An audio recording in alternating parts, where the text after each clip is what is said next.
यार लेक्चर चालू करने से पहले दो छोटे छोटे नोट।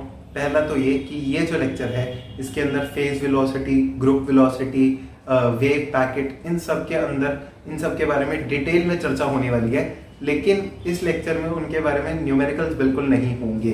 ठीक है, तो अगर आपको वो चाहिए हो तो आप मुझे कमेंट सेक्शन में बता सकते हो कि अगर आपको वेव वेलोसिटी, ग्रुप वेलोसिटी वगैरह के न्यूमेरिकल्स चाहिए हैं तो मैं एक अलग से लेक्चर बना दूंगा। ठीक है, वो एग्जैक्टली क्वांटम मैकेनिक्स में नहीं आएगा। ठीक है, और साथ में डिस्पर्जन रिलेशंस के भी, है ना, सब एक ही बात है। और दूसरा नोट ये कि इस लेक्चर में अभी अगले 5 मिनट के लिए कहानी ऑफ क्वांटम मैकेनिक्स अगेन मैं सुनाने वाला हूं उनके लिए जिन्होंने नहीं सुनी हुई थी। अगर आपने सुनी हुई है या आपको पता है तो 2x पे देख लेना या फिर स्किप भी कर सकते हो। ठीक है, एक हाइपोथेसिस था जो कि लुई डेब्रॉय के द्वारा दिया गया था 1924 के अंदर, और जब 1924 में उन्होंने दिया तो 1926 में वो थोड़ा एडिट हुआ बाय स्टुडिंजर भाई। उसके बाद 1927 में वो एक्सपेरिमेंटली वेरीफाई भी हो गया by Davisson and Germer experiment, और 1929 में 1929 में ये हमारे डेब्रॉय भाई को नोबेल पुरस्कार भी दे दिया गया। तो ये क्या था, किस चीज के बारे में था, ये समझते हैं। देखो 1924 से पहले पहले तक लाइट के बारे में बहुत चर्चा हो चुकी थी, है ना, लोग बहुत ज्यादा पढ़ चुके थे लाइट के बारे में। और उन्होंने ये देखा था कि यंग भाई का जो एक्सपेरिमेंट था और हाइगन भाई का जो एक्सपेरिमेंट था, है ना, इन सब से समझ में आ रहा था कि लाइट एक वेव है ना, लाइट एक वेव है। मगर जो हमारे आइंस्टाइन भाई का एक्सपेरिमेंट था फोटो इलेक्ट्रिक इफेक्ट, है ना, मतलब जो आइंस्टाइन ने एक्सप्लेन किया था फोटो इलेक्ट्रिक इफेक्ट, उससे यह समझ में आया था कि लाइट वेव नहीं पार्टिकल है। ठीक है, लाइट पार्टिकल है। तो लोगों ने यह सोचना शुरू कर दिया था कि जो भी वेव होगी ना, जो भी वेव होगी वो अपना एक पार्टिकल नेचर भी दिखाएगी। जो भी वेव होगी वो अपना एक पार्टिकल नेचर भी दिखाएगी। तो इसके लिए एक बहुत ही फेमस सी इक्वेशन भी थी, और वो इक्वेशन ये थी कि P बराबर h बाय लैम्डा। अगर इस इक्वेशन को आप ध्यान से देखो तो यहां पर है लैम्डा। लैम्डा क्या होता है? वेवलेंथ। क्या होता है? वेवलेंथ। और वेवलेंथ का क्या मतलब है? वेवलेंथ तो यार किसी वेव की ही होगी ना, वेवलेंथ तो किसी वेव की ही होगी। मगर P क्या है? P है मोमेंटम। P है मोमेंटम। और ये जो मोमेंटम होगा ये तो किसी पार्टिकल का होता है यूजुअली, है ना। अब तक जितना हमने क्लासिकल फिजिक्स वगैरह में पढ़ा है तो हमने मोमेंटम हमेशा पार्टिकल का पढ़ा है और वेवलेंथ हमेशा उसकी पढ़ी है, वेव की पढ़ी है। तो ये हमारा एक बहुत ही फेमस सा क्या नाम है, रिलेशन था। और अगर आप इसको देखोगे तो ये एक ही इक्वेशन में पार्टिकल नेचर को और वेव नेचर को कंबाइन कर दे रहा है। एक ही इक्वेशन में पार्टिकल नेचर से मोमेंटम और वेव नेचर से वेवलेंथ, उन दोनों को कंबाइन कर दे रहा है, जिनके बीच में जो ब्रिज है ये प्लैंक्स कांस्टेंट है ना, ये है हमारा ब्रिज इन दोनों को जोड़ने का। ठीक है, तो ये इक्वेशन दी गई थी और ये थी ये बताने के लिए कि हर वेव का एक पार्टिकल नेचर होता है, मतलब लाइट का भी एक पार्टिकल नेचर होगा, बाकी वेव्स का भी एक पार्टिकल नेचर होगा। अब इसी चीज को, इसी इक्वेशन को हमारे डिब्रॉय भाई ने कहा कि ये जो इक्वेशन है ना, ये सिर्फ पार्टिकल नेचर ऑफ वेव के लिए नहीं वैलिड है, ये जनरल है, मतलब कि ये हमेशा यूज होगी। इसका क्या मतलब है? इसका मतलब ये है कि ये मैटर के लिए भी यूज हो सकती है। किसके लिए यूज हो सकती है? मैटर के लिए। अरे इसका क्या मतलब हुआ? इसका मतलब ये हुआ कि अगर आप कोई मैटर लोगे, कोई मैटर है, कोई मास है, उसको फेंकोगे, मोमेंटम तो उसका होगा।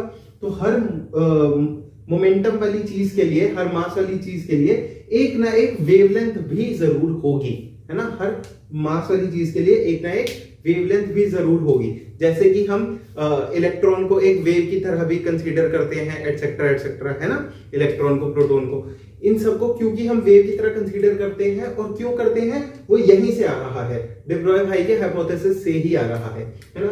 तो इस बात को उन्होंने कहा, और ये जो कहा ये बिल्कुल सही बात लगी, क्योंकि थोड़े टाइम बाद 1927 में एक एक्सपेरिमेंट हुआ, डिविसन एंड जर्मन एक्सपेरिमेंट, जिसमें हुआ ये कि ना इलेक्ट्रॉन्स का डायफ्रैक्शन देख लिया गया, इलेक्ट्रॉन्स का डायफ्रैक्शन, और यह डायफ्रैक्शन हो रहा है अगर इलेक्ट्रॉन का, तो इसका क्या मतलब है? डायफ्रैक्शन तो यूजुअली सिर्फ वेव्स का होता था, लेकिन अब इलेक्ट्रॉन्स का भी डायफ्रैक्शन हो रहा है, इसका मतलब तो इलेक्ट्रॉन भी वेव की तरह बिहेव कर रहे हैं, है ना। अब वो कैसी वेव है, क्या है, वो अभी थोड़ी देर में समझेंगे हम, ठीक है। तो मतलब इलेक्ट्रॉन भी हमारे वेव की तरह बिहेव कर रहे हैं। तो ये जो एक्सपेरिमेंट है इसने वेरीफाई कर दिया, हाँ भाई ये सही है। लेकिन इसमें अभी भी, इस डी ब्रॉय के हाइपोथेसिस में अभी भी एक गड़बड़ थी, और वो गड़बड़ सुधारी गई श्रोडिंगर भाई के द्वारा। और वो क्या गड़बड़ सुधारी गई, यही आज हमारा लेक्चर है, ठीक है। डी ब्रॉय हाइपोथेसिस हम नहीं पढ़ने वाले क्योंकि ये मॉडर्न फिजिक्स का पार्ट है, लेकिन वो जो गड़बड़ सुधारी गई वो क्या है और उसको कैसे समझेंगे, ये आज का टॉपिक है। Okay, welcome. Hello my people, this is Mohit, और आज हम जानने वाले हैं वेव पैकेट के बारे में। मगर वेव पैकेट के बारे में जानने से पहले ये जानते हैं कि हमारे जो डी ब्रॉय भाई का इतना बढ़िया हाइपोथेसिस था कि हर मूविंग पार्टिकल के साथ एक एसोसिएटेड वेव होती है, उसके अंदर प्रॉब्लम क्या है? प्रॉब्लम ये है कि मैं चाहता हूँ मेरी लाइफ में कोई प्रॉब्लम ही ना हो, लेकिन अगर मेरी लाइफ में कोई प्रॉब्लम ना हो ना, तो उसकी लाइफ की सबसे बड़ी प्रॉब्लम है। तो देखो, प्रॉब्लम ये थी कि ना, जब हमने उस मूविंग पार्टिकल, मतलब मैंने एक इलेक्ट्रॉन लिया, उसको फेंक के मारा, उसके साथ एसोसिएटेड जब मैंने वेव को देखा, तो उस पार्टिकल की और इस वेव की वेलोसिटी आपस में मैच नहीं हो रही थी।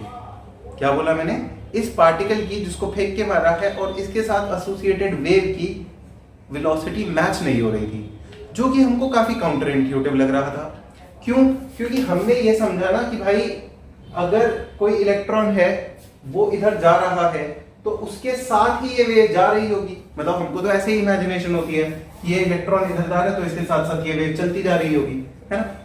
मगर ऐसा हुआ नहीं, और जब ऐसा नहीं हुआ, इसी प्रॉब्लम को रेक्टिफाई करने के लिए आए हमारे श्रोडिंगर भैया, ठीक है। अब उन्होंने इस प्रॉब्लम को कैसे रेक्टिफाई किया, ये तो लेक्चर में अभी काफी आगे जाकर आएगा। मगर उससे पहले हम ये समझते हैं कि वेव पैकेट क्या होता है, क्योंकि एक बार हमको वेव पैकेट समझ में आएगा तभी हमको इस प्रॉब्लम का रेक्टिफिकेशन भी आएगा।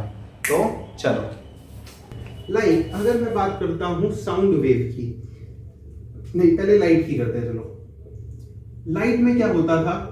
लाइट में इक्वेशन होती थी E बराबर E0 sine omega t minus k x, मतलब कि कुछ ऐसी ये। मगर अगर मैं आपसे एक सवाल पूछूं छोटू सा, कि क्या जो मेरी बल्ब से लाइट आ रही है या मेरे इधर उधर से लाइट आ रही है, क्या वो सब लाइट्स ऐसी हैं? क्या वो सब लाइट ऐसी है? सोचिए बोलो। नहीं, ठीक है, वो सब लाइट ऐसी नहीं है। क्यों नहीं है? क्योंकि ये लाइट तो यार ऐसी है जो माइनस इनफाइनाइट से इनफाइनाइट हम हर जगह रहेगी, है ना। ये तो ऐसी लाइट की इक्वेशन है जो माइनस इनफाइनाइट से इनफाइनाइट हर जगह रहेगी। तो ऐसी लाइट तो ये नहीं है। हमारी जो लाइट होती है थोड़ी देर बाद नहीं रहती, तो इसका मतलब ये चीज तो सही नहीं है, पहली बात।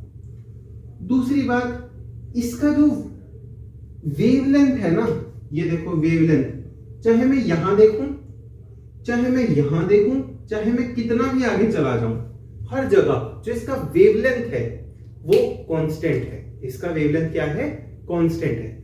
और अगर इसका वेवलेंथ कांस्टेंट है तो ऐसी ही लाइट को हम बोलते हैं मोनोक्रोमैटिक लाइट। और हमारी जो रियल लाइफ में लाइट्स दिखती है हमको, वो कोई भी मोनोक्रोमैटिक नहीं होती, सबका कोई एक वेवलेंथ नहीं होता। वो तो कुछ ऐसी होती हैं कि थोड़े डिस्टेंस तक रहती हैं, और उस डिस्टेंस के जिस डिस्टेंस के अंदर रहती है उसमें एक वेवलेंथ नहीं, बहुत सारी वेवलेंथ होती है ना। तो हमारी रियल लाइफ की लाइट तो ऐसी नहीं होती, है ना। कैसी होती है? कुछ इस प्रकार की कह सकते हैं, ऐसी कुछ होगी, क्या पता, है ना, कुछ ऐसी। क्यों? क्योंकि यार लाइट थोड़ी दूरी पर, मतलब थोड़ी दूरी पर रहती है, उसके बाद खत्म हो जाती है, इधर भी खत्म हो गई, इधर भी खत्म हो गई। मान लो मैंने यहाँ पर सोर्स रख दिया है ना, तो इधर भी खत्म हो जाएगी, इधर भी खत्म हो जाएगी, है ना। तो इसका मतलब क्या है, जो हमारी लाइट है वो कुछ ऐसी है जो थोड़ी देर दूरी बाद खत्म हो जाएगी और उसकी कोई वेवलेंथ कोई कांस्टेंट नहीं है। ऐसा नहीं है कि यहाँ पर जितनी वेवलेंथ थी उतनी ही वहां पर है, उतनी ही आगे है, ठीक है। तो ये बात एक हमको समझ में आई। तो हमको क्या बात समझ में आई, जल्दी से लिख लेते हैं। और ये हमको समझ में आए, in our real life, in our real life, in our real life, sinusoidal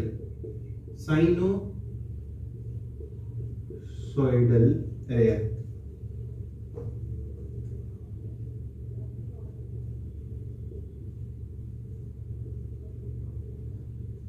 waves of light are not possible,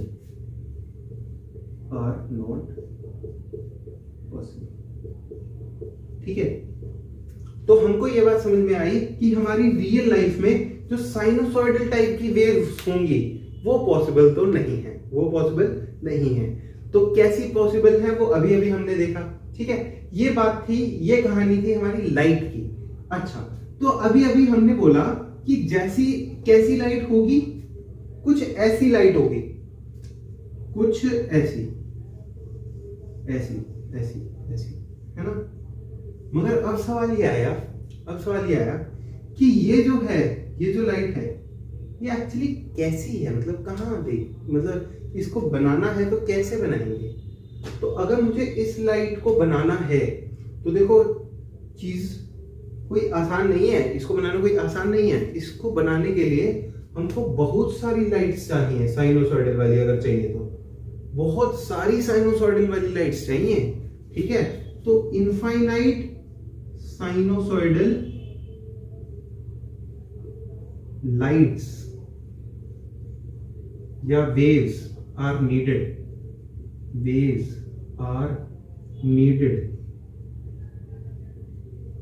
to make this desired light या to make this desired wave, ठीक है।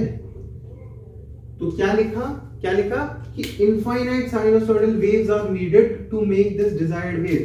इस वेव को, छोटी सी वेव को बनाने के लिए बहुत सारी infinite number of sinusoidal waves चाहिए। क्यों? क्योंकि आपको याद है फूरियर सीरीज में क्या होता था, हमको कोई एक वेव फॉर्म दिया होता था, उस वेव फॉर्म को बनाने के लिए हमको बहुत सारे sinusoidal, infinite terms of sinusoidal चीजें रखनी पड़ती थी, तब जाके वैसी वेव फॉर्म की अप्रोक्सीमेशन आ पाती थी, है ना।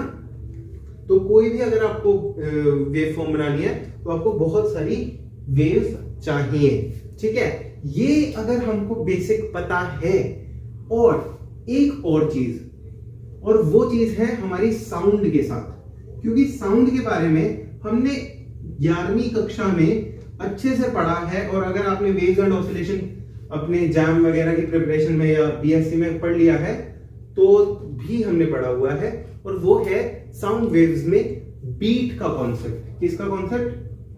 बीट।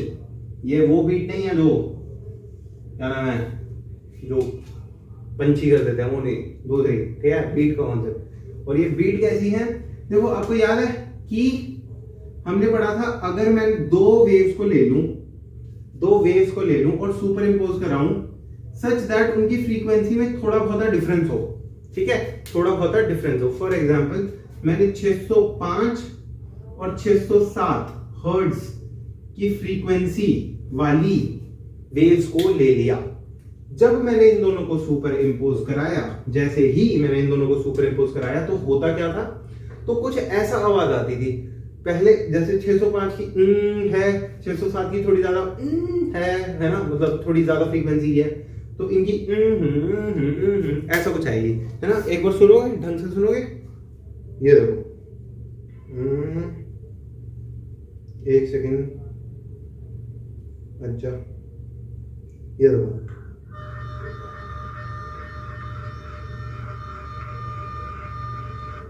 है ना। समझ में आया कि ये जो आवाज है, ये जो दोनों को मिलाया गया तो कैसी सी आवाज बन रही है। ऐसे ही अगर हम 935 और 938 हर्ट्ज की फ्रीक्वेंसी को 935 और 938 वाली आवाजों की फ्रीक्वेंसी को मिलाएं तो कैसा सुनाई देगा?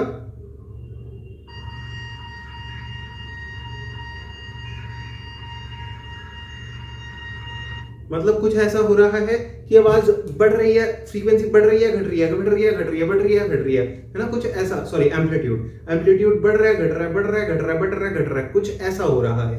तो इसको जब हम वेव के पर्सपेक्टिव से दिखाएंगे तो ऐसा कुछ बनता है कि एक एनवलप बन जाता है। एक क्या बन जाता है? एनवलप बन जाता है। ऐसा एनवलप बन जाता है और इस एनवलप के अंदर हमारी वेव ट्रैवल करती है। ये ठीक है। अगर ये चीज आपको क्लियर है ना? नहीं है तो भी कोई बात नहीं, तो भी आगे हो जाएगी। मगर ये चीज क्लियर है तो ये चीज बहुत काम आने वाली है। तो साउंड क्या थी? साउंड भी एक वेव थी, है ना? अब जो हम क्वांटम मैकेनिक्स में पढ़ने वाले हैं वो भी एक वेव के बारे में पढ़ने वाले हैं। जैसे हम साउंड के लिए पूरा मैथमेटिकल एक्सप्रेशन सॉल्व करके बीट की फ्रीक्वेंसी एटसेट्रा वगैरह निकाल सकते थे, वैसे ही बिल्कुल सेम तरीके से हम क्वांटम मैकेनिक्स में भी निकाल सकते हैं और वही हम करने वाले हैं। और जब हम वो करेंगे तो एक बहुत ही सही चीज होगी कि हमको कुछ ऐसी सी चीज मिलेगी। ठीक है, देखो ऐसा बनाने का ना रीजन है, वेव पैकेट कुछ ऐसा होता है दिखने में, है ना? तो चलो ये अगर आपने लिख लिया है, लिखो मत, ये बस समझने के लिए था, बाकी साइड में लिख लो ताकि कोरिलेट कर पाओ आप। चलो अब हम फाइनली बात कर लेते हैं अपने क्वांटम मैकेनिक्स में। क्वांटम मैकेनिक्स में जब एक से ज्यादा वेव्स जब सुपर इम्पोज होती हैं तो क्या होता है। उसके बाद अभी हमको ये भी समझना है, हमने डी ब्रॉय का हाइपोथेसिस तो थोड़ा सा समझा, लेकिन हमने ये नहीं समझा कि उसमें दिक्कत क्या आ रही थी, है ना? वो भी अभी समझना है हमको। चलो तो हमने मान लो क्वांटम मैकेनिक्स में अब आ गए हैं हम। Welcome to quantum mechanics, welcome to QM. ठीक है, तो क्वांटम मैकेनिक्स में, है ना, हाँ, दो वेव्स को हमने लिया और दो वेव्स क्या है, मतलब दो वेव फंक्शन है, आई मीन दो वेव फंक्शन को हमने लिया। एक वेव फंक्शन है let say a cos omega t plus या minus cos omega t minus kx, एक ये वेव फंक्शन है। एक और वेव फंक्शन है लेट से साइड 2 और वो कुछ ऐसा है a cos omega plus d omega t minus k plus d k x. ये अब ऐसा क्यों लिया है मैंने? ऐसा माना है अभी के लिए कि दो वेव्स को, दो क्वांटम मैकेनिक्स की वेव्स को, मतलब कि दो वेव फंक्शंस को, है ना, मैं सुपर इम्पोज कराता हूं।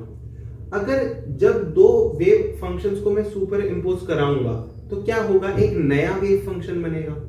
वो कैसा बनेगा उसको जरा सा देखने की कोशिश करते हैं। ठीक है, अगर आप इसमें देख पाओ तो इसमें मैंने ऐसा कंसीडर किया है कि इसकी एंगुलर फ्रीक्वेंसी अगर ओमेगा है तो इसकी एंगुलर फ्रीक्वेंसी ओमेगा से थोड़ी सी ज्यादा है।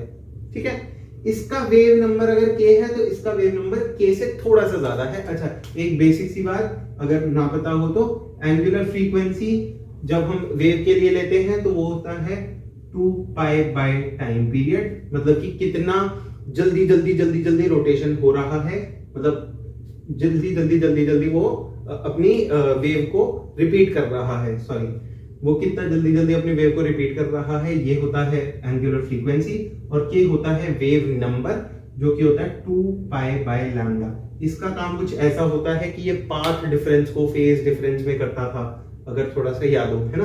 बाकी अगर नहीं भी पता तो सिंपल ये बस 2 पाई बाय लैम्डा है ना। अच्छा, एक बात ये है और एक बात और आने वाली है जो कि हम लेक्चर नंबर 2 में भी पढ़ चुके हैं, वो है एनर्जी बराबर h कट ओमेगा, एनर्जी बराबर h कट ओमेगा और मोमेंटम बराबर h कट इनटू k। इसको अभी डिस्कस कर लेंगे कैसे आया है, अगर नहीं भी पता डोंट वरी। चलो, हमारे पास दो वेव फंक्शंस हैं, तो हमने क्या किया, हमारे पास क्वांटम मैकेनिक्स में दो वेव्स हैं, ये है और कुछ ये है, मतलब कुछ दूसरी है, ये यहाँ तक है, तो इसको थोड़ा सा कम ले लो या थोड़ा सा ज़्यादा ले लो, नहीं थोड़ा सा कम ले लो क्योंकि हमने फ्रीक्वेंसी ज़्यादा मानी है, ये ऐसा, ठीक है। तो दो वेव फंक्शन है, इन दोनों को हमने सुपर इम्पोज करना है। जैसे ही मैं सुपर इम्पोज करूंगा तो जो फाइनल वेव बनेगी उसके लिए जो अगर मैं वेव फंक्शन लिखूंगा है वो क्या होगा, दिस प्लस दिस किया a cos ये omega t minus k x और ये plus a cos omega t नहीं omega plus d omega t plus k plus d k into x. ये बात क्लियर है क्या? बस दोनों का एडअप तो किया यार, कुछ भी नहीं किया है ना। यहां से ए को निकाला और यहां से भी निकाल लिया। क्यों निकाल लिया? क्योंकि दोनों में से कॉमन ले सकते हैं, ले लिया कॉमन। कॉमन दिक्कत, कॉमन परेशानी नहीं है। अच्छा, अब देखो क्या है ये cos a plus cos b, ठीक है। अगर आपको याद हो बचपन के फार्मूले, cos a plus cos b क्या होता था? क्या होता था जी? हाँ जी, 2 cos a plus b by 2 और cos a minus b by 2 ये होता था, ठीक है। तो चलो इस फॉर्मूले को लगा देते हैं यहां पर और हमारे पास वेव फंक्शन अपना फाइनल वाला आ जाएगा। तो फाइनल वेव फंक्शन जो आ रहा है, a तो ऐसे का ऐसे रहा, cos a plus cos b होता है 2 cos a plus b by 2 cos a minus b by 2। तो 2 यहां लिख दिया, cos a plus b by 2, a plus b by 2 मतलब दिस प्लस दिस बाय 2, मतलब दिस पूरा प्लस दिस पूरा बाय 2। अच्छा, यहां पर माइनस आएगा ना, मैं प्लस लेगा माइनस आएगा, तो दिस प्लस दिस बाय 2। इसको इससे ऐड अप करूंगा तो क्या आएगा, ओमेगा टी, एक और ओमेगा टी और एक डी ओमेगा टी, है ना। तो क्या लिख दूं, 2 omega plus d omega T, है ना। अच्छा, यहां पर इसको और इसको ऐड अप करेंगे तो k और यहां k, तो 2k हो गया, तो 2k plus dk into x. ये लेकिन ऐसा नहीं होता, ऐसा नहीं होता कि a प्लस बी होता है, सिर्फ a प्लस बी बाय 2 भी होता है, तो डिवाइडेड बाय 2, ठीक है। कोई दिक्कत, कोई परेशानी नहीं। लेकिन ये तो पूरी एक टर्म हुई cos a plus b by 2। दूसरा होता है cos a minus b by 2 भी, है ना। तो वो भी लिख देते हैं cos a minus b by 2। सोच के बोलना है क्या होगा, यहां दिख रहा है ना, हाँ, सोच के बोलना है क्या होगा। देखो इस पूरे में से इस पूरे को घटा दूंगा तो यहां ओमेगा टी से यहां ओमेगा टी गया, केवल बच गया डी ओमेगा इंटू टी, ठीक है। यहां के एक्स से के एक्स गया, केवल बच गया D x into x, D k into x, ठीक है। अच्छा, और साथ में एक माइनस भी आएगा क्योंकि omega t minus omega plus d omega T, तो माइनस भी आएगा, तो माइनस डी ओमेगा टी और plus d k into x, ऐसा, ठीक है। सॉल्व करोगे देखोगे यही आएगा, है ना। और a माइनस बी बाय 2 कर दिया। और एक बात और होती है जो कि अपने को पता होगा, वो ये कि cos ऑफ माइनस थीटा जो होता है ना, वो cos थीटा ही होता है, ठीक है। ये दो चीजें बचपन के ट्रिगो के फार्मूले अपन ने लगाए हैं।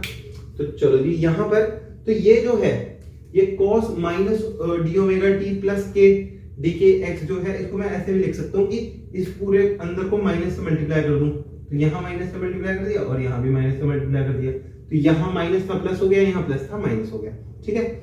इतना अगर समझ में आ गया तो एक्चुअली अपना काम हो चुका है। बस एक बात की कमी है और वो ये है कि देखो ओमेगा के रिस्पेक्ट में जो डी ओमेगा होगा वो तो बहुत कम होगा।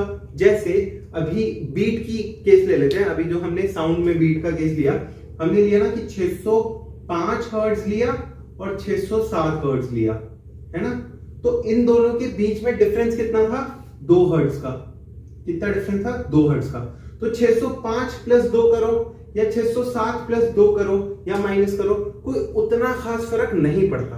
तो ये जो डी ओमेगा है इसको हम हटा भी सकते हैं जब हम 2 ओमेगा से कर रहे हैं। देखो यहाँ ट्वाइस और हो चुका है ना, 605 भी नहीं, वो 10 फिर 105 का डबल 1210, 1210, 1210 के सामने 2 कुछ भी नहीं लगता है ना, तो इसको हटाया जा सकता है, तो इसको भी अपन नेग्लेक्ट कर देते हैं। सिमिलरली 2k के सामने dk को भी नेग्लेक्ट किया जा सकता है ना। जब ये करोगे तो भाई साहब मस्त अपने पास एक इक्वेशन बन जाएगी, y साई बराबर 2a ऐसे का ऐसे, 2a ऐसे का ऐसे, यहां पर बचा हमारा 2 ओमेगा t माइनस 2kx, यहां दोनों जगह 2 है, नीचे 2 है, 2 ने 2 को मार डाला, काट डाला, एकदम मजेदार। तो 2 ने 2 से 2 को मार डाला, हमारे पास बचा cos of omega t minus kx, omega t minus kx into cos of d omega t minus dk by 2, cos of d omega t minus dkx, d omega t minus dkx whole में over 2। ठीक है, चलो अगर ये सब समझ में आ गया और आपने उतार भी दिया तो इस सब को मिटा रहा हूं, नहीं उतारा तो जल्दी से उतार लो। ठीक है, चलो मिटा रहा हूं मैं। अब देखना क्या समझ आया हमको इससे। देखो जो हमको फाइनली समझ में आया इससे वो ये है कि हमने क्या लिया था, हमने 2 वेव फंक्शंस लिए थे क्वांटम मैकेनिक्स में, और ये जो 2 वेव फंक्शंस थे कुछ ऐसे थे, एक ऐसा था और दूसरा कुछ इससे ज्यादा फ्रीक्वेंसी थी तो कम टाइम पीरियड रहा होगा, तो कुछ ऐसा था, है ना, ऐसा था। 2 वेव फंक्शन थे, दोनों को जैसे ही सुपर इम्पोज किया तो कुछ ऐसा बन गया। और इसका अगर मैं ग्राफ बनाना चाहूं, किसका, psi equals to 2a into cos of omega t minus k x, omega t minus k x. अच्छा, अब एक बात है कि मैंने कॉस में लिया है तो एट एक्स इक्वल्स टू 0 चीज 0 नहीं होनी चाहिए, वो 90 से शुरू होना चाहिए, बट कोई फेज डिफरेंस है नहीं है, कोई ज्यादा फर्क पड़ेगा नहीं, अपने को कॉन्सेप्ट समझने से मतलब है। ठीक है, आगे cos D omega t minus D k x bye 2। ठीक है, ये अब जो ये चीज है ना, इसको अगर आप ध्यान से देखोगे, इसको अगर आप बहुत ध्यान से देखोगे तो आपको दिखेगा कि इसके अंदर 2 कॉस की टर्म्स हैं, है ना। और हमारे वेव में जब हम वेव मैकेनिक्स पढ़ते हैं बचपन में, तो हम क्या एक बहुत बढ़िया प्रॉपर्टी पढ़ते हैं, वो ये होता है कि अगर आपके पास कोई y equals to late say a sine omega t minus k x है, या ओमेगा फिर से यहीं पे लिखूंगा तो फिर कंफ्यूजन ना हो, तो ओमेगा डैश टी माइनस के डैश एक्स कुछ ऐसा है, तो इसके अंदर हम ना वेव की वेलोसिटी बता पाते हैं। ये वेव नहीं है, ये पार्टिकल जो भी है वेव है, सॉरी वेव है, तो इस वेव की वेलोसिटी बता पाते हैं। कैसे वेलोसिटी बता पाते हैं, ये जो चीज है ना, टाइम वाले के साथ जो है और एक्स वाले के साथ जो है, दोनों को डिवाइड करिए। टाइम वाले के साथ डिवाइड किया, टाइम वाले के साथ था ओमेगा, तो ओमेगा डैश, बाय एक्स वाले के साथ था के, तो के डैश। इन दोनों को जैसे ही हम डिवाइड करते हैं तो हमारे पास एक वेलोसिटी आ जाती है ना, और ये वेलोसिटी होती है हमारी वेलोसिटी ऑफ वेव। ठीक है, ये हमारी होती है वेलोसिटी ऑफ वेव। ठीक है, और अगर आपको याद हो वेलोसिटी ऑफ पार्टिकल भी निकाला जाता है, वो dy by dx करके निकाला जाता है, dy by dt करके निकाला जाता है। ठीक है, तो ये बात समझ में आई, वेलोसिटी ऑफ वेव होती है। अच्छा, तो यहां पर तो 2 टर्म्स हैं। अगर यहां 2 टर्म्स हैं तो यहां 2 वेलोसिटीज है ना। अगर मैं इसके t वाले के साथ है ओमेगा, k वाले के x वाले के साथ है k, इसको डिवाइड करूं तो मेरे पास एक वेलोसिटी आएगी। लेट से मैं उसको v1 बोल देता हूं या फिर vp बोल देता हूं, क्योंकि अभी कुछ बोलने वाले हैं उसको। तो ये जो vp है ये हो गई ओमेगा ओवर k। ठीक है, एक तो ये चीज समझ में आई। दूसरा ये समझ में आया, इधर इधर अगर आप देखोगे तो इसको मैं vg बोल देता हूं, तो इसके t वाले के साथ है d ओमेगा, तो d omega over d omega by 2, sorry d omega by 2 t वाले के साथ है, और x वाले के साथ है dk बाय 2, तो मतलब कि d ओमेगा बाय dk। ये एक दूसरी वेलोसिटी निकल के आई। तो देखो अभी हमने कोई नई चीज नहीं पढ़ी, बस हमने एक मैथमेटिकल इक्वेशन को सॉल्व किया। जैसे ही हमने सॉल्व किया तो हमारे पास कुछ ऐसा फॉर्म बन के आ रहा था, और उस फॉर्म में हमें समझ में आया भाई इसमें तो कोई दो प्रकार की वेलोसिटीज आ रही हैं। तो ये दो प्रकार की वेलोसिटीज एग्जैक्टली हैं क्यों और कैसे दो प्रकार की वेलोसिटीज आ रही हैं, इसको समझने के लिए हमको इन दोनों का जो रिजल्टेंट आएगा उसको ध्यान से देखना पड़ेगा। ठीक है, इन दोनों को मैंने रिजल्टेंट जब मैं निकालूंगा तो वो अगेन वैसा आएगा जैसे बीट के केस में आ रहा था। और वो कैसा था? वो था कि एक एनवलप बनेगा, एक क्या बनेगा? एनवलप बनेगा, और उस एनवलप के अंदर कोई वेव ट्रैवल कर रही होगी। इस एनवलप के अंदर कोई वेव ट्रैवल कर रही होगी। ये लो जी, ओए ऐसे। ठीक है, ठीक। तो हमने एक एनवलप बनाया ये, और उस एनवलप के अंदर हमने एक वेव डाली है। ये एनवलप था, इस एनवलप के अंदर हमने एक वेव डाल दी। और अभी के लिए समझे तो क्यों हो रहा है? बिल्कुल भाई मैथमेटिकल फॉर्म है, और मैथमेटिकल फॉर्म ऐसी ही है ना, ऐसी ही है। एक बार ये भी समझ लेते हैं क्यों मैथमेटिकल फॉर्म ऐसी आ रही है। ठीक है, वो भी आपको मस्त अच्छे से समझ में आ जाएगा। ठीक है, चलो ये था। अब इसमें मैथमेटिकल फॉर्म के हिसाब से देखें तो हमारी जो आ रहा था आंसर, जो फाइनल वेव फंक्शन आ रहा था वो था twice of A cos of omega t minus k x, ये चीज, into cos of D omega t minus D k x bye 2, ये। ठीक है, अब आप मुझे एक बात बताओ, ये जो डी ओमेगा है ना, ये तो बहुत छोटा होगा। अगर डी ओमेगा बहुत छोटा है, इसका क्या मतलब है? डी ओमेगा जितना ज्यादा छोटा होगा इसका मतलब है टाइम पीरियड उतना ज्यादा बड़ा होगा, है ना, या फिर ये चीज उतनी ज्यादा बड़ी होगी। तो ये बड़े बड़े गोले जो बन रहे हैं, ये जो बड़े बड़े गोले बन रहे हैं वो इस टर्म के कारण बन रहे हैं। ठीक है, ये जो बड़े बड़े गोले हैं वो इस टर्म के कारण बन रहे हैं, है ना। और उसके अंदर ये वाली वेव है, उसके अंदर ये वाली वेव है। ये वाली वेव अंदर क्यों है? क्योंकि यहाँ ओमेगा है। ओमेगा मतलब एंगुलर फ्रीक्वेंसी ज्यादा है, वो जल्दी करना चाहती है, या फिर टाइम पीरियड बहुत ही कम है। टाइम पीरियड कम है मतलब कि ये अंदर लगेगी ऐसे। ठीक है, तो ऐसी मैथमेटिकल फॉर्म की वजह से ऐसी सी वेव बन रही है। तो अब ये जो वेव बन रही है ना, इसके अंदर हमने दो वेलोसिटीज देखी। एक वेलोसिटी vp हमने बोली, वो थी ओमेगा बाय के, और एक वेलोसिटी vg हमने देखी, वो थी डी ओमेगा बाय डी के, है ना, यही देखी। देखो ध्यान से, अगर इस केस के अंदर समझें हम समझें तो ये जो ओमेगा बाय के है, हमने ये बोला ना, ये अंदर वाली वेलोसिटी है, ये अंदर वाली वेव है।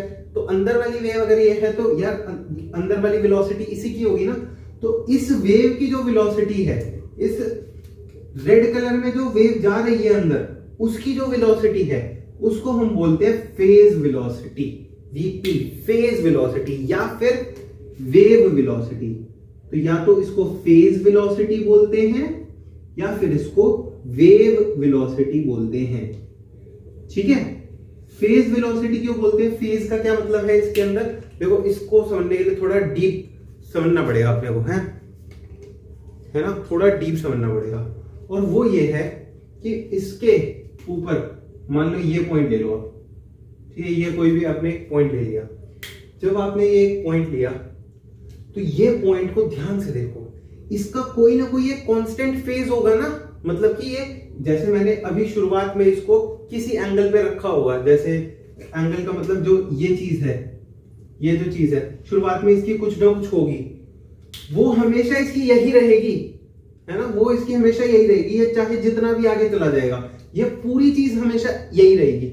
x चेंज होता रहेगा, t चेंज होता रहेगा, लेकिन पूरी की पूरी चीज कांस्टेंट रहेगी। तो उस कांस्टेंट होने के वजह से जो वेलोसिटी बन रही है इस पॉइंट के ऊपर, या फिर और not only for this point, कोई भी पॉइंट ले लो, ये ले लो, ये ले लो, ये ले लो, ये ले लो, ये ले लो, कोई भी पॉइंट ले लो, हर पॉइंट का फेज जो है वो कांस्टेंट है ना। तो अगर फेज कांस्टेंट है, मतलब कि ये पूरा क्वांटिटी कांस्टेंट है, तो उसके कारण, उस फेज कांस्टेंट होने के कारण जो वेलोसिटी है उसको फेज वेलोसिटी कहते हैं, है ना। नहीं समझ में आ रहा तो नॉर्मल, ये वेव वेलोसिटी है, जो अंदर वेव जा रही है उसकी जो रफ्तार होगी वो वेव वेलोसिटी होगी। अभी अपन एक एनिमेशन देखने वाले हैं, गूगल विकिपीडिया से उठाई हुई है मैंने, है ना, वो भी बड़ी मस्त है और उससे अपने को और ज्यादा क्लियरिटी आ जाएगी। दूसरी चीज है हमारी ये है ग्रुप वेलोसिटी। क्या है? Group velocity.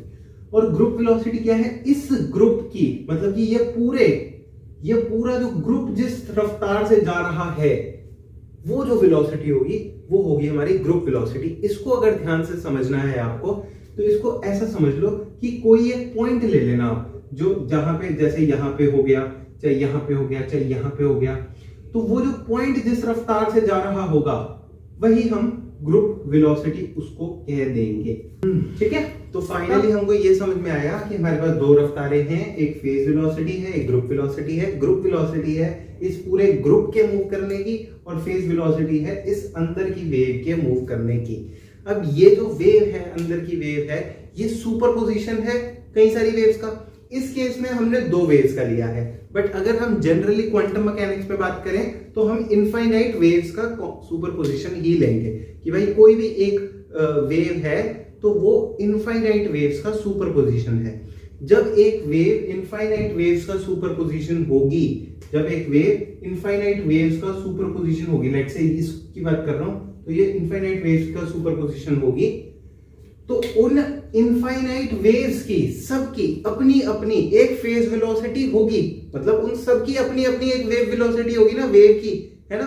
तो उन सबकी अपनी अपनी एक फेज वेलोसिटी जरूर होगी, और उन सबको भी हम फेज वेलोसिटी कहते हैं। फाइनली जो ये बनी, जो फाइनल रिजल्टेंट बनी, उसकी किसी एक पॉइंट को ले लो और उस पर वेलोसिटी निकालो, तो जो वेलोसिटी बनेगी वो भी फेज वेलोसिटी ही कहलाएगी।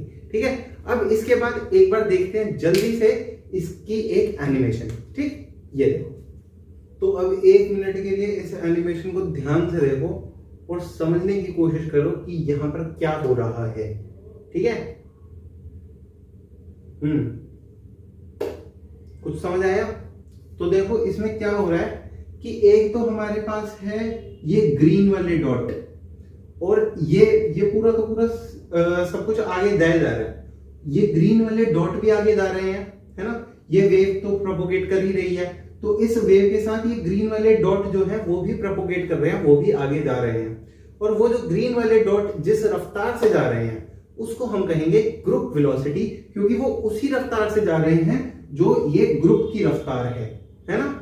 अच्छा, दूसरा ये रेड वाला जो है, जो रेड वाला स्क्वायर दिख रहा है वो ऐसे जाके क्रॉस कर जा रहा है ग्रीन वाले को, वो क्या है? वो है फेज वेलोसिटी। वो क्या है? Phase velocity. मतलब कि किसी एक पॉइंट पे देखा, उस पॉइंट पर वो जो पॉइंट है वो आगे, मतलब कि इस पूरी वेव के अंदर कोई एक पॉइंट आपने उठा लिया, कोई कांस्टेंट फेज वाला पॉइंट उठा लिया, उस फेज को पकड़ लिया और उसके साथ जाते जा रहे हो। जो हो जा रहा है वो और तेजी रफ्तार से जा रहा है, और वो रफ्तार क्या कहलाएगी? आपकी फेज वेलोसिटी। वो क्या कहलाएगी? Phase velocity. तो अगर ये एनिमेशन समझ में आ गई तो आई होप ग्रुप वेलोसिटी और फेज वेलोसिटी क्या होता है ये भी समझ में आ गया होगा। अब इसका एक रियल लाइफ का थोड़ा सा एग्जांपल समझने की कोशिश करते हैं, और वो क्या होगा? लेट्स से जैसे कि इसी के बारे में लेते हैं। तो अपन गए कहीं, वैष्णो देवी घूमने गए।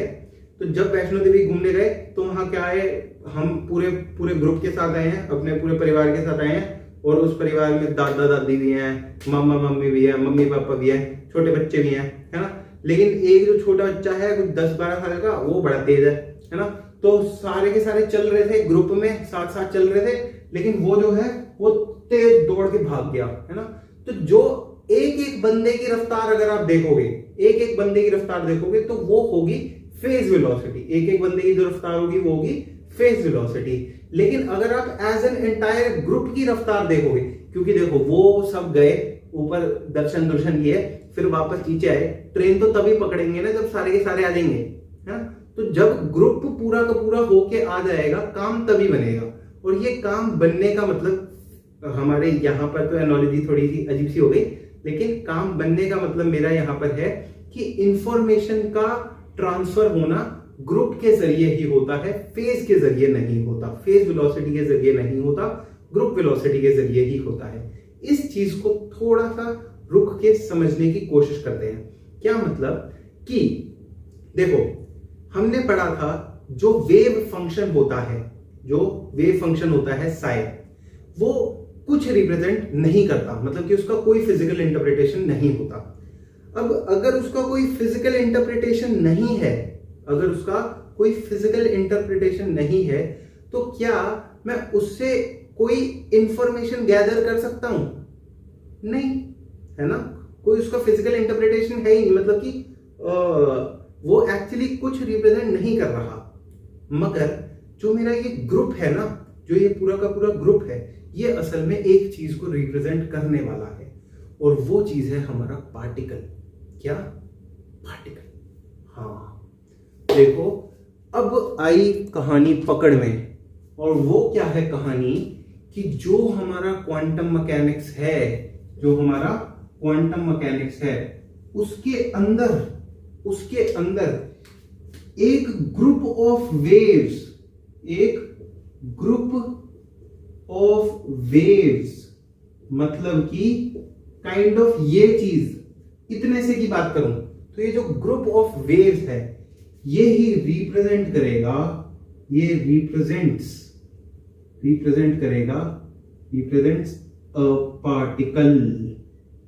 ठीक है, यही हमारा पार्टिकल को रिप्रेजेंट करेगा। मतलब कि हमारे क्वांटम मैकेनिक्स के अंदर ग्रुप ऑफ वेव्स ही है, या फिर ये जो चीज है जिसको हम एक एनवेलप के अंदर बना हुआ कह रहे हैं, इसी को हम कहेंगे वेव पैकेट, जो कि टॉपिक का नाम भी है।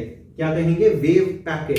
तो ये जो वेव पैकेट है ना, ये जो वेव पैकेट है, यही हमारे पार्टिकल को रिप्रेजेंट करेगा या फिर इलेक्ट्रॉन को रिप्रेजेंट करेगा। थोड़ी देर में हम निकाल के देखेंगे, और वो क्या देखेंगे कि जो ग्रुप वेलोसिटी होती है ना, वो हमेशा पार्टिकल की वेलोसिटी के बराबर आती है। क्या बोला मैंने? क्या बोला? दोबारा बोलो। कि ग्रुप वेलोसिटी, अभी हमने देखा कि दो प्रकार की वेलोसिटी थी। कौन कौन सी थी? एक थी फेज वेलोसिटी। फेज वेलोसिटी निकली थी ओमेगा बाय के करके, और ग्रुप वेलोसिटी निकली थी डी ओमेगा बाय डी के करके। ये दो चीजें थी ना, एक ग्रुप वेलोसिटी थी, एक फेज वेलोसिटी थी। ये थी ओमेगा बाय के करके, ये थी डी ओमेगा बाय डी के करके। अब इस केस के अंदर मतलब क्वांटम मैकेनिक्स के केस के अंदर, पूरे के केस के अंदर, ये जो चीज है ना ग्रुप वेलोसिटी, ये बहुत इंपॉर्टेंट है। क्यों इंपॉर्टेंट है? क्योंकि यही हमारा पार्टिकल को रिप्रेजेंट करेगी, या फिर ये जो ग्रुप है, या जो ये वेव पैकेट है, यही हमारे पार्टिकल को या इलेक्ट्रॉन को रिप्रेजेंट करेगा। हमने क्या किया था? हमने इलेक्ट्रॉन को फेंक के मारा था। जब इलेक्ट्रॉन को फेंक के मारा था तो क्या हुआ था कि कोई ना कोई उसके साथ वेव्स एसोसिएटेड थी। वो वेव्स का नेचर था कुछ ऐसा, और ये जो एक वेव का पैकेट है, वही उस इलेक्ट्रॉन को रिप्रेजेंट कर रहा है। ठीक है। अच्छा, इस पार्टिकल को जितनी रफ्तार से फेंक के मारा था ना, लेट से v रफ्तार से फेंक के मारा था, तो अभी हम देखेंगे कि ये जो ग्रुप वेलोसिटी है वो इसके बराबर ही आएगी, लेकिन ये जो फेज वेलोसिटी है ये कभी भी इसके बराबर नहीं आएगी। ठीक है, यहां तक कहानी क्लियर है क्या? एकदम मस्त। चलो एक और छोटी सी एनालॉजी समझते हैं ग्रुप वेलोसिटी और फेज वेलोसिटी को क्लासिकली समझने के लिए। देखो, क्लासिकली ऑल्दो ग्रुप वेलोसिटी और फेज वेलोसिटी एग्जिस्ट नहीं करते। क्यों नहीं करते? जैसे कि मान लो कोई भी क्लासिकल पार्टिकल है, लेट्स से मैंने ये बॉटल है ना, ये बॉटल को मैंने फेंक के मारा। जब मैं फेंक के मारूंगा तो इसके मतलब ट्रांसलेशन कर रहा हूँ, रोटेशन नहीं कर रहा। अभी फेंक के मारा तो इसके सारे पार्टिकल्स एक ही रफ्तार से जा रहे हैं, है ना। तो इनके पार्टिकल की भी वेलोसिटी, मतलब कि इनके हर पार्टिकल की भी वेलोसिटी और इसके पूरे ग्रुप की भी वेलोसिटी एक ही है ना। समझ में आया? पक्का।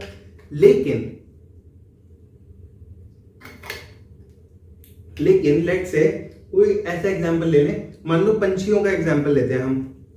अब जो हमारे पंछी हैं, है ना, जो हमारे पंछी हैं एक जगह से दूसरी जगह जब वो करते हैं, क्या करते हैं, माइग्रेट करते हैं। पंछी पूरे के पूरा झुंड उनका एक जगह से दूसरी जगह माइग्रेट करता है।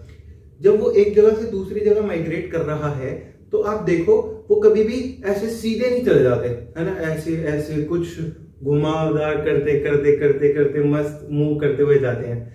तो उनका जो पूरा का पूरा ग्रुप जिस रफ्तार से चल रहा है उसको हम कहेंगे उनकी ग्रुप वेलोसिटी।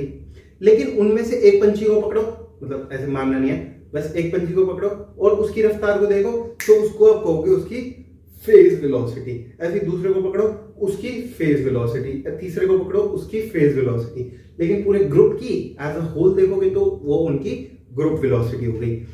अब ये जो क्लासिकल हमने एग्जांपल लिया पंछियों वाला, ये उतना भी सही नहीं है। क्यों नहीं है?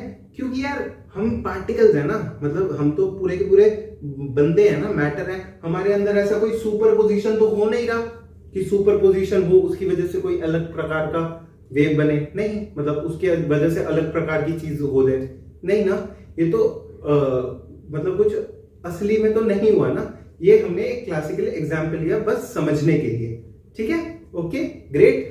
अब जल्दी से हम ये समझेंगे कि ये जो ग्रुप वेलोसिटी है क्या ये पार्टिकल वेलोसिटी के बराबर आ भी रही है जैसा कि मैंने कहा, या नहीं आ रही, और क्या ये फेज वेलोसिटी पार्टिकल वेलोसिटी के बराबर आ रही है या नहीं आ रही, ठीक है। चल, तो अब हम पढ़ने वाले हैं ग्रुप और फेज वेलोसिटी रिलेटिविस्टिक और नॉन रिलेटिविस्टिक केस में। बट उससे पहले एक बार नजर डालते हैं हमने जो अब तक पढ़ा उसमें हमें क्या क्या पता लगा और क्या क्या हमारा इस सब बातों का कंक्लूजन है।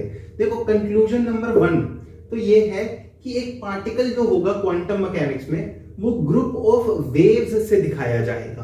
किससे दिखाया जाएगा? ग्रुप ऑफ वेव्स से। तो अगर मैं इलेक्ट्रॉन को दर्शाना चाह रहा हूं तो किसी प्रकार की मैं वेव्स बनाऊंगा, लेकिन कौन सी वेव्स? डी ब्रॉय वेव्स, ठीक है, डी ब्रॉय वाली वेव्स बनाऊंगा। तो उससे मैं एक इलेक्ट्रॉन को दर्शाऊंगा या फिर कोई भी पार्टिकल को दर्शाना है अगर क्वांटम मैकेनिक्स में, तो वो ग्रुप ऑफ वेव्स से दर्शाया जाएगा, ठीक है। तो जब हम आगे बढ़कर क्वेश्चंस करेंगे हाइड्रोजन एटम वगैरह ये सब जो आएगा उसमें जब इलेक्ट्रॉन के बारे में दिया होगा तो बस वेव फंक्शन ही दिया होगा, है ना। तो और उसी से हम काफी कुछ उसका निकाल लेंगे, ठीक है। वेव फंक्शन से बहुत कुछ निकाला जा सकता है, जैसे किसी भी इलेक्ट्रॉन का मोमेंटम, इलेक्ट्रॉन का नहीं मतलब इलेक्ट्रॉन से एसोसिएटेड वेव का मोमेंटम या जो भी उसकी पोजीशन वगैरह वगैरह, ये सब कुछ निकाला जा सकता है, लेकिन डेफिनेटली नहीं कैसे? प्रोबेबिलिस्टिक वे में, ठीक है। चलो, तो अब हमको ये समझ में आ गया कि एक पार्टिकल जो है उसको क्वांटम मैकेनिक्स में हम एक ग्रुप ऑफ वेव्स से दिखाते हैं। कौन सी वेव्स? D Broglie waves. और यही ग्रुप ऑफ वेव्स को हम क्या कहते हैं? वेव पैकेट कहते हैं। क्या कहते हैं? Wave packet. ये जो है ये एक वेव पैकेट है। और अगर इसको आप ध्यान से देखें, कंक्लूजन नंबर 2, अगर हम इसको ध्यान से देखें तो इस छोटी सी वेव पैकेट के अंदर, ये छोटे से वेव पैकेट के अंदर, ये इसके अंदर हजारों करोड़ों इनफाइनाइट वेवलेंथ है ना। It is the combination of infinite wavelength. तो हजारों करोड़ों इसके अंदर वेवलेंथ्स है ना। उन सबको जोड़ा है, उन सबको सुपर इम्पोज किया है, तब जाके ये बना है। और हजारों करोड़ों वेवलेंथ होने का मतलब एक और हो गया कि हजारों करोड़ों मोमेंटम है। हजारों करोड़ों क्या है? मोमेंटम है। तो ये कॉम्बिनेशन ऑफ मैनी या हजारों करोड़ों मोमेंटम, ठीक है, ये बहुत सारे मोमेंटम का भी कॉम्बिनेशन है, ठीक है। तो क्यों कॉम्बिनेशन है? क्योंकि हमारे डी ब्रॉय भाई का हाइपोथेसिस क्या था कि ये जो इक्वेशन है P equals to h by lambda या फिर lambda equals to h by p, ये जो है ये is valid for all the cases. ये हमेशा वैलिड है, मतलब मैटर के लिए भी और वेवलेंथ के मैटर के लिए भी और रेडिएशन के लिए भी, है ना, दोनों केसेस के लिए वैलिड है। तो इसका मतलब क्या है? अगर मैं एक वेवलेंथ लेता हूं तो उसके कॉरेस्पॉन्डिंग कोई एक मोमेंटम होगा। मैं दूसरी कोई वेवलेंथ लेता हूं तो उसके कॉरेस्पॉन्डिंग कोई दूसरा मोमेंटम होगा, है ना। इसका मतलब ये जो वेवलेंथ है, ये जो वेव है, इसके अंदर अगर हजारों करोड़ों वेवलेंथ्स हैं तो इसका मतलब हजारों करोड़ों कॉरेस्पॉन्डिंग मोमेंटम्स भी होंगे, है ना। तो हर वेवलेंथ के लिए, हर वेवलेंथ कह रहा हूं, हाँ, हर वेव पैकेट के लिए हमारे पास हजारों करोड़ों मोमेंटम पॉसिबल है। ठीक है, ओके। चलो, तो अगर हमको ये बात समझ में आ गई तो अब आते हैं यार, जो डी ब्रॉय भाई का हाइपोथेसिस जो गलत हुआ था, वो क्यों गलत हुआ था? उसने तो यही तो बोला था कि हर वेव के लिए एक हर वेव मतलब हर मैटर के साथ एसोसिएटेड उसकी एक वेव होगी। वो तो हो भी रहा है ना, हर इलेक्ट्रॉन के साथ उसके साथ एसोसिएटेड एक वेव है। लेकिन उसमें जो उसने कहा था, उसने ये कहा कि भाई अगर मैटर के साथ एसोसिएटेड वेव है तो रफ्तार भी जो मैटर की है वही वेव की होगी, जो मैटर की रफ्तार है वही वेव की होगी। मगर वो हो ना हो पता नहीं, अब करके देखेंगे तो पता लगेगा। और जब पता लगेगा तब हमें ये पता लगेगा कि ग्रुप वेलोसिटी जो है, अब जो हमारा डी ब्रॉय भाई का हाइपोथेसिस है उसके अंदर कोई दो प्रकार की वेलोसिटीज नहीं आ रही, उसके अंदर एक ही है, वेव वेलोसिटी भी वही है और पार्टिकल वेलोसिटी भी वही है। मतलब कि जो तुम जितनी रफ्तार से तुमने पार्टिकल को फेंक के मारा उसके साथ एसोसिएटेड जो वेव है वो भी उतनी ही रफ्तार के साथ उसके साथ चल रही है। लेकिन अभी अभी हमने देखा कि इस केस में या फिर हर केस में दो प्रकार की वेव्स, दो प्रकार की स्पीड आ रही हैं या दो प्रकार की वेलोसिटीज आ रही हैं, एक फेज वेलोसिटी, एक ग्रुप वेलोसिटी। तो जो पार्टिकल की रफ्तार है उसके साथ ग्रुप की रफ्तार तो होगी, पार्टिकल की ग्रुप की तो होगी, मतलब कि असल में क्योंकि वो ग्रुप ऑफ वेव्स ही वो पार्टिकल है ना, तो ग्रुप की रफ्तार तो पार्टिकल की रफ्तार होगी। मगर जो वेव की रफ्तार है या फेज वेलोसिटी है वो पार्टिकल की रफ्तार के साथ मैच नहीं करेगी। चलो अब इस पर आते हैं और जल्दी से इसको देखने की कोशिश करते हैं। ये सब मिटा रहा हूं, उतार लो पॉज करके। चलो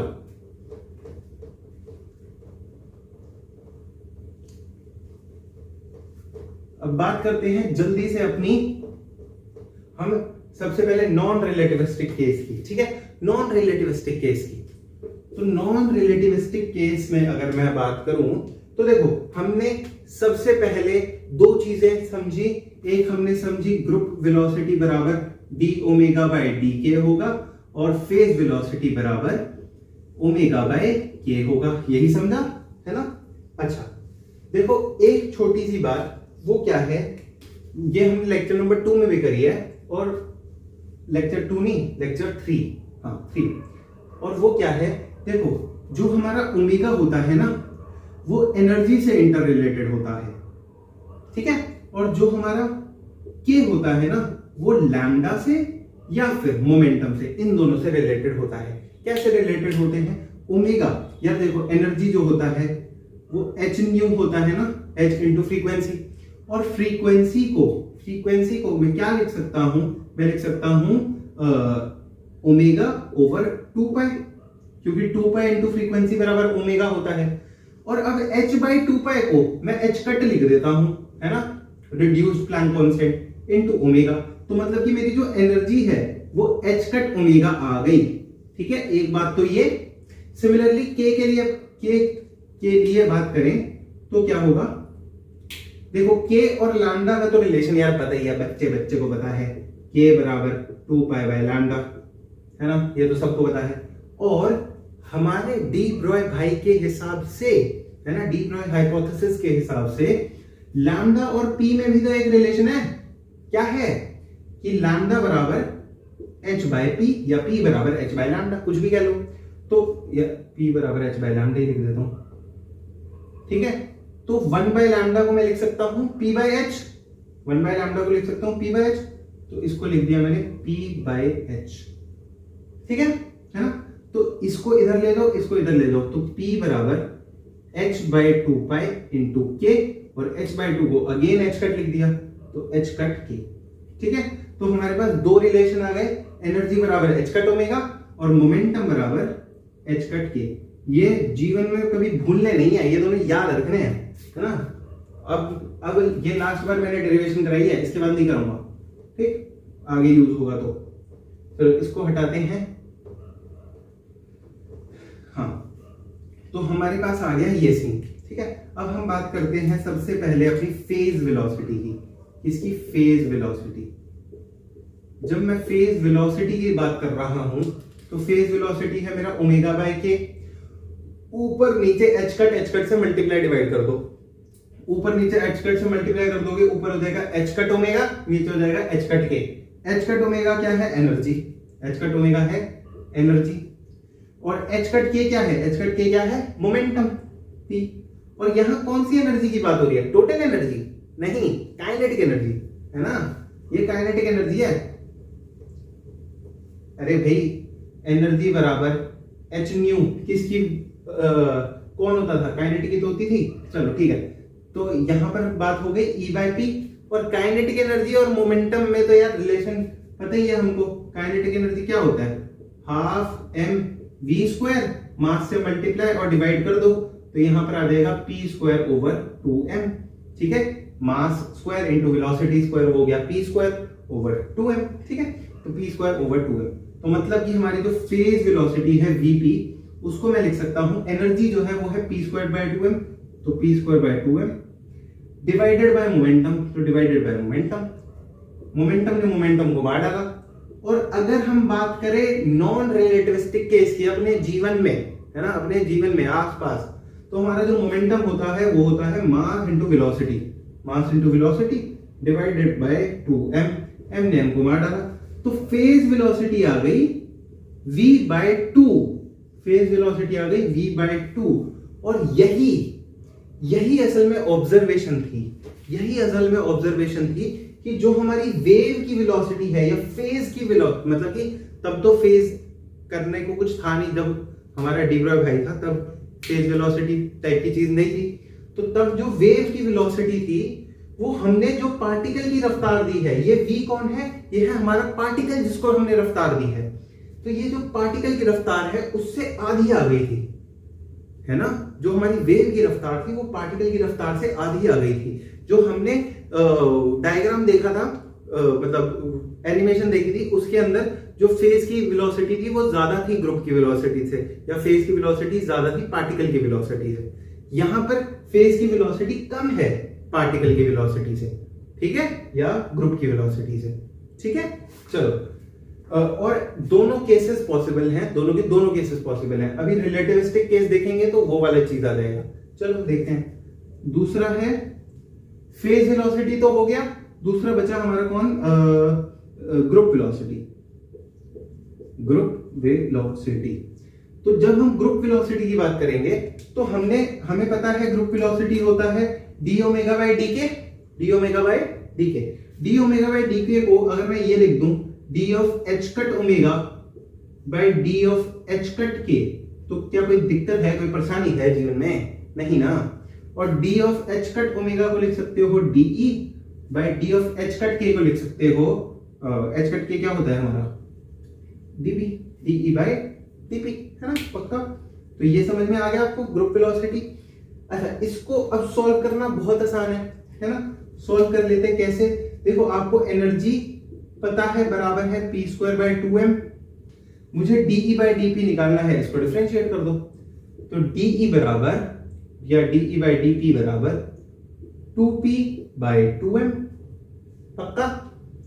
तो 2 ने 2 को मार दिया, p को लिख दिया मैंने mv बाय m ने m को मार डाला, तो क्या आ गया हमारा? v। क्या आ गया? v, मतलब कि जो ग्रुप की रफ्तार है वो हमारी पार्टिकल की ही रफ्तार है। और ये बात तो 3, 4, 5, 6 बार हो चुकी है ना, कि जो ग्रुप की रफ्तार होगी वही हमारे पार्टिकल की रफ्तार होगी। और इसलिए हम अपने पार्टिकल को क्वांटम मैकेनिक्स में एक ग्रुप ऑफ वेव की तरह ही कंसीडर करते हैं। ठीक है, ये बात समझ में आ गई।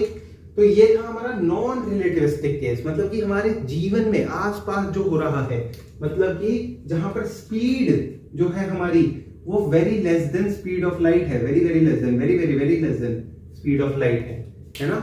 मगर अगर हमारी जो स्पीड है वो comparable to speed of light हो गई तो क्या?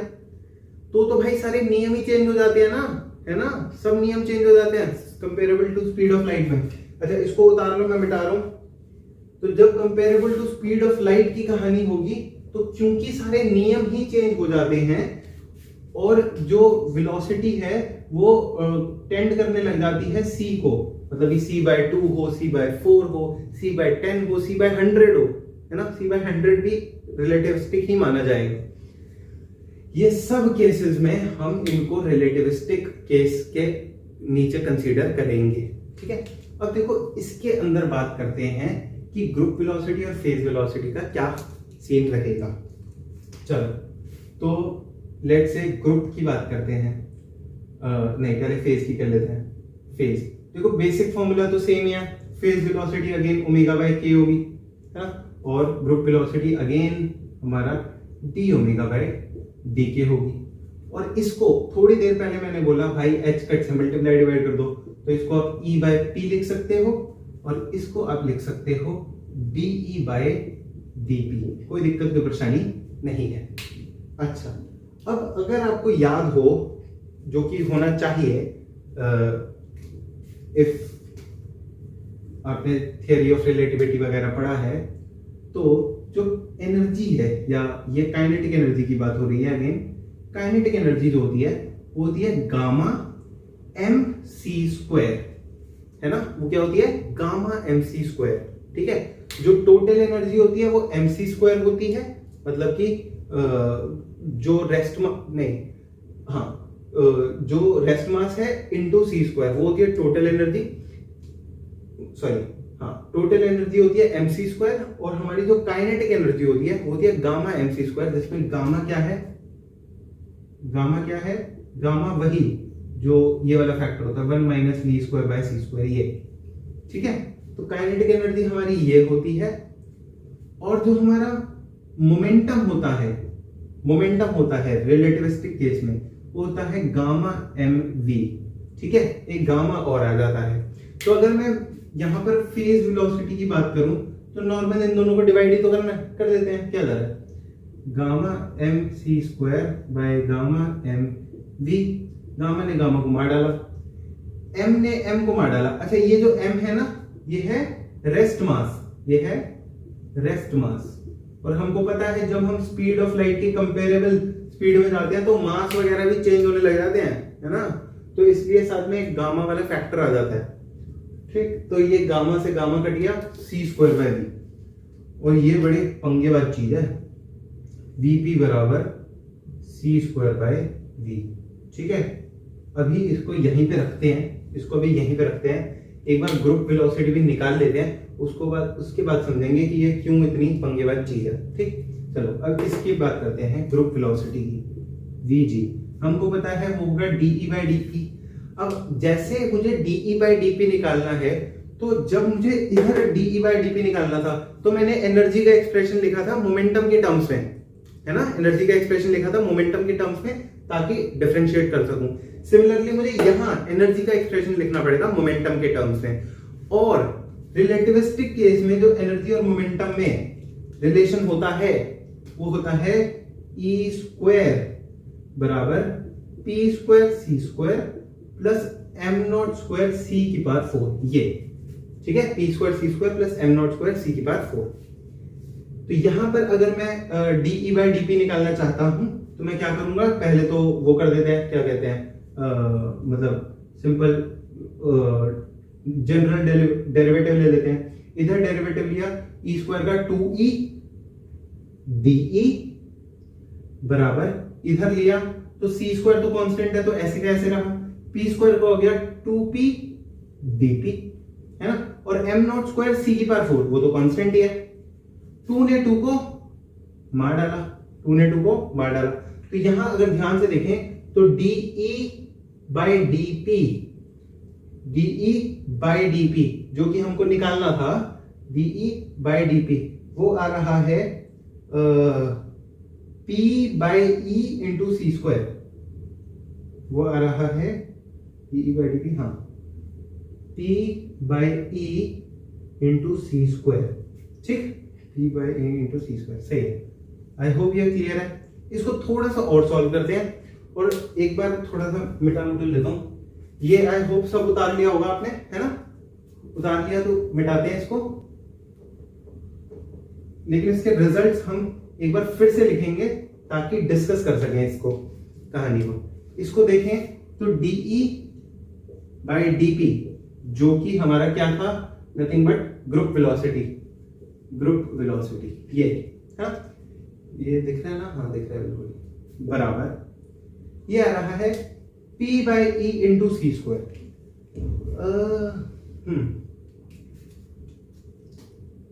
P/E इंटू सी स्क्वायर, ठीक है। और हमको पता है P क्या है, गामा mv, और E क्या है, गामा mc स्क्वायर इंटू सी स्क्वायर। ये तो फिर V, हाँ ये कटा, ये कटा, ये कटा, ये कटा, ये कटा, सब कट गया, मस्त कट गया, एकदम मजेदार। तो Vg जो है वो V के बराबर आ रहा है। मतलब V क्या था, V तो था हमारा जिस रफ्तार से पार्टिकल को फेंका है, वेलोसिटी ऑफ पार्टिकल है ना, या वेलोसिटी ऑफ इलेक्ट्रॉन, जिस रफ्तार से इलेक्ट्रॉन को या पार्टिकल को फेंका गया है वो था हमारा V। और हमारा जो ग्रुप वेलोसिटी है वो V के बराबर ही आ रहा है, जो कि बिल्कुल सही है ना, क्योंकि ग्रुप वेलोसिटी वही है, ग्रुप वेलोसिटी वही है जो पार्टिकल की वेलोसिटी है। इसलिए अगेन सेम लाइन कितनी बार बोलूं, इसलिए क्वांटम मैकेनिक्स में दोनों को एक ही चीज मानी जाती है। लेकिन इस रिजल्ट को ध्यान से देखो, ये बड़ा खतरनाक रिजल्ट है। क्या बता रहा है ये बता रहा है कि Vp is c square over V, जिसमें V तो है वेलोसिटी ऑफ पार्टिकल, या फिर ग्रुप वेलोसिटी भी कह सकते हैं, या फिर ग्रुप वेलोसिटी भी कह सकते हैं, ठीक है। तो V जो है वो तो है वेलोसिटी ऑफ पार्टिकल, उसको सी स्क्वायर से उसको डिवाइड किया, या जो वेलोसिटी ऑफ पार्टिकल होगी वो क्या कभी c हो सकती है? नहीं भाई, कोई भी पार्टिकल को आप क्या कभी भी दुनिया में c की रफ्तार से भगा सकते हो? नहीं, है ना। तो ये जो होगी ये तो पक्का c से कम होगी। लेट्स से c/2 हो गई, तो क्या आ रहा है c²/c/2, c/2, c ने c को मारा, क्या हो गया 2c, क्या हो गया 2c। तो फेज वेलोसिटी लाइट की वेलोसिटी के डबल आ गया, फेज वेलोसिटी लाइट की वेलोसिटी के डबल आ गया। कुछ गलत कर दिया क्या हमने? ये सब क्या पता कुछ गलत कर दिया हो, क्योंकि ये तो स्पेशल थ्योरी ऑफ रिलेटिविटी को ही वायलेट कर दे रहे हैं। ये सही है। तो जो फेज वेलोसिटी है ना हमारी, वो स्पीड ऑफ लाइट को भी पार कर सकती है। जो फेज वेलोसिटी है वो स्पीड ऑफ लाइट को भी पार कर सकती है। अब इसको समझाने के लिए ही मैंने वो एग्जाम्पल दिया था, अगर आपको याद हो थोड़ी देर पहले, है ना, क्या दिया था कि हमारा एक बच्चा था, है ना, वो बच्चा भाग गया, मगर जब पूरा का पूरा ग्रुप आएगा तभी तो वो ट्रेन में बैठेंगे।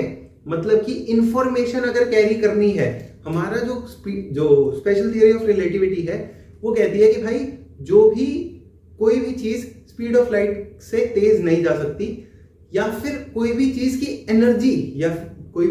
एनर्जी जो है वो स्पीड ऑफ लाइट से तेज नहीं जा सकती, ठीक है। तो कोई भी चीज की energy propagation speed of light से तेज नहीं हो सकता, ठीक है। क्यों? क्योंकि मान लो मैंने बोला या कुछ भी किया, हर चीज में एनर्जी प्रोपोगेशन ही तो हो रहा था, और वो कोई भी एनर्जी प्रोपोगेशन, अगर मैंने किसी चीज को हिलाया या कुछ भी किया, हर चीज में बस एनर्जी प्रोपोगेशन ही तो हो रहा था। और वो जो एनर्जी प्रोपोगेशन है वो स्पीड ऑफ लाइट के कंपेरेबल, वो स्पीड ऑफ लाइट से ज्यादा कभी नहीं हो सकता। लेकिन एक नॉर्मल वेव की वेलोसिटी स्पीड ऑफ लाइट से ज्यादा हो सकती है। लेकिन देखो, इसको समझने का एक और बढ़िया सा थोड़ा अच्छा सा तरीका है। वो क्या है? ऐसा समझो कि फेज वेलोसिटी असल में क्या थी। फेज वेलोसिटी असल में थी कि जब हमने ये सारी वेलोसिटीज को मिलाया था, तो जो वो एपरेंट सी स्पीड बन रही थी, है ना, ये जो थी, लेकिन ये असल में कुछ रिप्रेजेंट नहीं कर रही थी। जब ये पूरा का पूरा ग्रुप आगे जा रहा था तभी असल में कुछ हो रहा था, है ना। पूरा का पूरा जब ग्रुप गया तभी वो इलेक्ट्रॉन डिस्प्लेस हुआ, है ना। ये वेव जब गई तो कुछ नहीं हुआ। तो डी ब्रॉय वेव्स की ये डी ब्रॉय वेव्स हैं, इनकी रफ्तार इनकी रफ्तार c से ज्यादा हो सकती है और होती भी है। रिलेटिविस्टिक केस में डी ब्रॉय वेव्स की रफ्तार c से ज्यादा होती है। ठीक है, तो अच्छा, इसको समझने का एक और बहुत ही बढ़िया सा तरीका ये है कि ऐसा समझो कि लेट से ये पेन है ना, मार्कर है, मैंने इस मार्कर के दोनों एंड्स को हिला दिया, एक साथ। तो यार इसको मैं ऐसा भी तो कह सकता हूं कि यार इसकी जो वेव थी ना, यहां से यहां तक ट्रैवल कर गई बहुत तेज, कह सकता हूं ना। दोनों को जब हिलाया तो मैं कह रहा हूं कि इसकी वेव यहां से यहां तक ट्रैवल कर गई बहुत तेज। तो ये कुछ वैसे ही सीन है। क्या असल में वेव सच्ची में ट्रैवल करी? नहीं, है ना, सच्ची में ट्रैवल करी नहीं, लेकिन जो हमें एपरेंटली दिखाई दे रहा है, हमको एपरेंटली ऐसे दिखाई दे रहा है कि ये यहां से यहां तक उतनी तेजी में चली गई। ठीक है, तो कुछ ऐसा भी मान सकते हो कि जो वेव थी, क्योंकि अब दो वेव्स थी, मतलब दो या बहुत सारी वेव्स थी, है ना, तो बहुत सारी वेव्स थी, तो एक यहां पे है एक यहां पे है, तो इनका जो क्या कहते हैं क्यूमुलेटिव सम हुआ, वो कुछ ऐसा हुआ कि ये यहां पे रहा और ये यहां पे रहा, तो दोनों एक साथ गए हैं, ऑलमोस्ट एक साथ गए हैं। तो वो जो ऑलमोस्ट एक साथ गए हैं उसकी रफ्तार तो c से ज्यादा हो सकती है ना। जैसे मैंने इसको यूं हिला दिया, दोनों पॉइंट्स को एक साथ हिला दिया, तो इसकी रफ्तार तो c से ज्यादा हो सकती है ना, कि यहां से यहां जो वेव गई है उसकी रफ्तार c से ज्यादा है, ऐसे बोल सकता हूं। सिमिलरली मैंने यहां पे बोल दिया, तो क्या कोई बात गलत हो गई?